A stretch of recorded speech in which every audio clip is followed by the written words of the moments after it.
Assalamualaikum warahmatullahi wabarakatuh. Kami dari kelompok 4 C2. Di sini kami akan memberikan video pelatihan dengan materi kas di bank dan rekonsiliasi bank. Di video ini akan terbagi menjadi dua part, yaitu part 1 kas di bank dan part 2 rekonsiliasi bank. Harap disimak ya. Langsung saja kita ke materi kas di bank. Nah, pertama-tama dimulai dari latar belakang adanya akun kas di bank dan juga rekonsiliasi bank.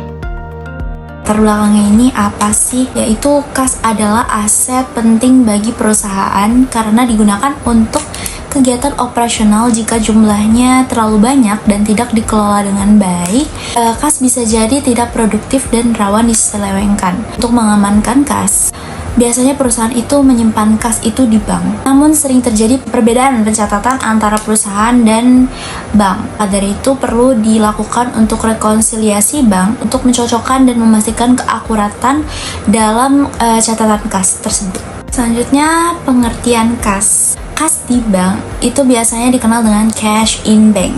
Adalah sejumlah dana dengan nominal relatif besar yang disimpan dalam rekening bank perusahaan dan membutuhkan keamanan yang tinggi. Lalu di sini ada pendapat Munawir pada tahun 1983, kas bank ialah sejumlah uang tunai yang digunakan untuk pembiayaan kegiatan operasional perusahaan. Selanjutnya itu ada jenis kas di bank. Yang pertama ada uang logam dan uang kertas, yaitu alat pembayaran resmi yang diterbitkan oleh bank sentral untuk keperluan transaksi sehari-hari. Kedua, cek.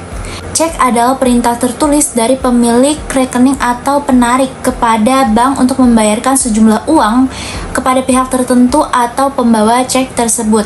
Selanjutnya yang ketiga itu ada wesel pos, adalah layanan pengiriman uang dari satu pihak ke pihak lain melalui kantor pos atau lembaga keuangan. Lalu yang terakhir ada deposito. Deposito itu adalah simpanan di bank dengan jangka waktu tertentu yang hanya dapat dicairkan sesuai perjanjian yang disepakati. Sini saya Fida Herunisa akan menjelaskan pencatatan kas di bank ataupun mutasi. Nah, apa sih aktivitas-aktivitas yang dicatat oleh bank? Nah, aktivitas tersebut diantaranya seperti penyetoran, penarikan, pemindahan yang dirincikan seperti setoran, transaksi harian, penerimaan, pengeluaran giro, pinjaman, dan lain-lain. Nah, dengan adanya transaksi tersebut, maka akan menyebabkan kas perusahaan di bank itu mengalami pertambahan ataupun pengurangan. Kas bertambah dan berkurang inilah yang disebut sebagai mutasi kas bank. Oke, secara pengertiannya, mutasi kas bank merupakan pemindahan dari satu akun ke akun yang lain karena adanya transaksi penerimaan dan pengeluaran kas perusahaan. Dalam pencatatan dasar akuntansinya, mutasi bank ini memerlukan bukti dokumen transaksi. Nah, aspek dalam mutasi bank itu ada dua, yaitu penerimaan kas dan pengeluaran kas. Seperti yang dijelaskan sebelumnya, penerimaan kas terjadi ketika terjadi setoran modal, penjualan tunai, pinjaman uang, penerimaan piutang, dan lain-lain. Untuk dokumen akuntansinya yaitu seperti kwitansi, faktur penjualan tunai, daftar surat pemberitahuan, dan sebagainya. Untuk aspek kedua yaitu pengeluaran kas terjadi ketika adanya aktivitas seperti pengambilan pribadi atau prive, pembelian tunai, bunga pinjaman, pembayaran utang, dan lain-lain. Dokumen yang diperlukan seperti kwitansi, faktur pembelian tunai, bukti penerimaan barang, dan sebagainya. Lalu apa sih tujuan adanya mutasi bank ini, pencatatan mutasi bank ini? Nah, tujuannya yaitu untuk mencatat setiap transaksi penerimaan maupun pengeluaran kas perusahaan agar arus kas dapat terkontrol dengan baik. Karena seluruh transaksi ini secara berkala akan diposting ke dalam buku besar dan akan dapat, jadi perusahaan akan dapat mengetahui berapa saldo kas di buku besar dengan jelas. Selanjutnya ada contoh soal mengenai mutasi kas bank. Perusahaan sukses selalu memiliki saldo kas awal bank sebesar 200 juta.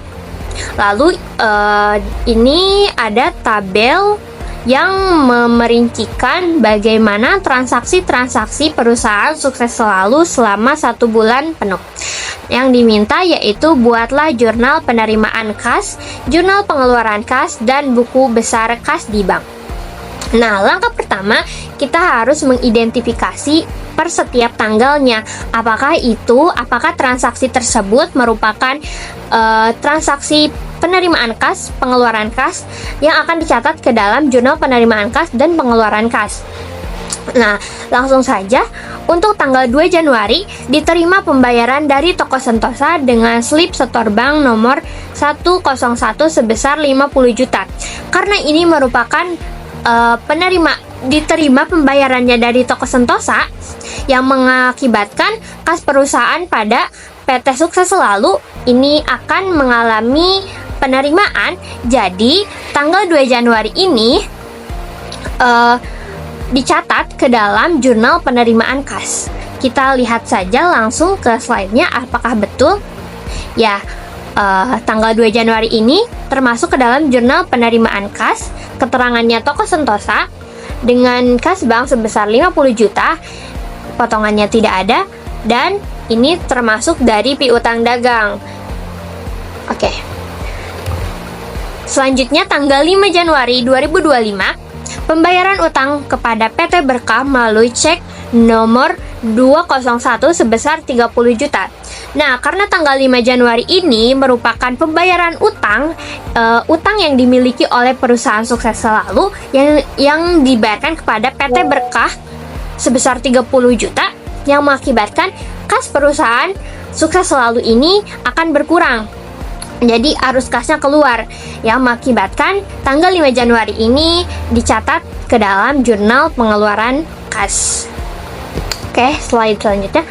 Nah, betul kan tanggal 5 Januari ini dicatat dalam jurnal pengeluaran kas, keterangannya PT Berkah dengan utang dagang 30 juta dan disetorkan ke dalam kas bank.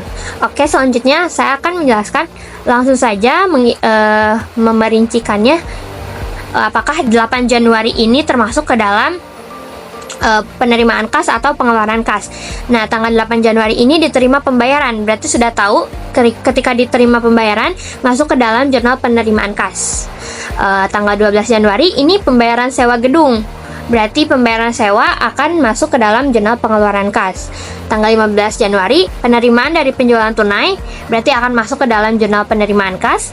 Tanggal 20 Januari, pembayaran gaji karyawan berarti akan masuk ke dalam jurnal pengeluaran kas.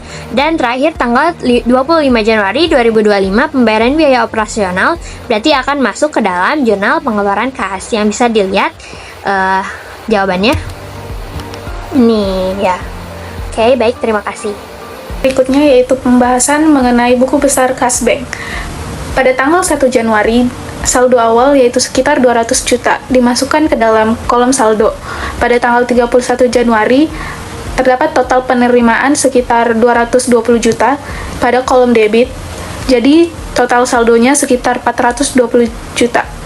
Pada tanggal 31 Januari juga, terdapat total pengeluaran sekitar 100 juta pada kolom kredit. Jadi, 420 juta dikurang 100 juta, total saldonya sekitar 320 juta.